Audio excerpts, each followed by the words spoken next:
A bill titled Air Security Act of 2023 was introduced by Texas Senator John Cornyn on December 12, 2023.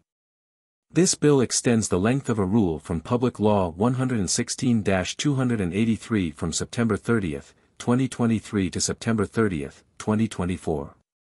A one-year extension. The identified section, 10,003, dictates that no money from any airport grant programs under United States Code 49, Subtitle 7, Part B, Chapter 471, Subchapter 1 will be used to contract with certain companies for the construction of passenger boarding bridges. These are the extendable and movable bridges you walk along to the entrance of larger airplanes.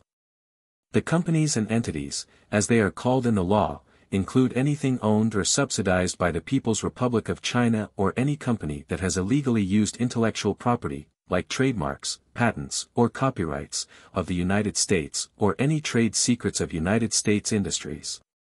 This list is created by the United States Trade Representative and the Attorney General. This public law, found in the Code of Federal Regulations, is very long and contains many different issues and rules. The impacts of this could have many other affected areas inside and outside of this bill's direct actions, but I want to address some of the more obvious impacts up front. Please perform your own independent research in order to have a more in-depth understanding of these complex laws.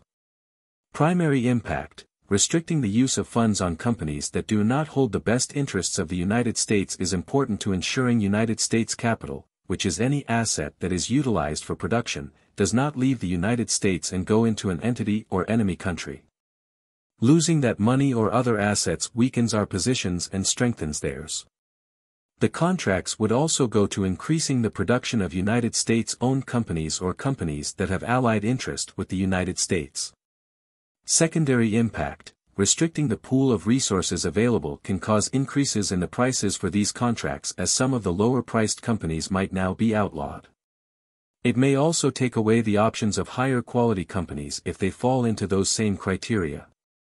This could leave a more costly and less effective building project on the table as the only option for these airports who are charged with providing quality service at competitive prices. This could lead to inflationary problems later in the overall economy. This extension of 1 year allows for another year of these potential issues.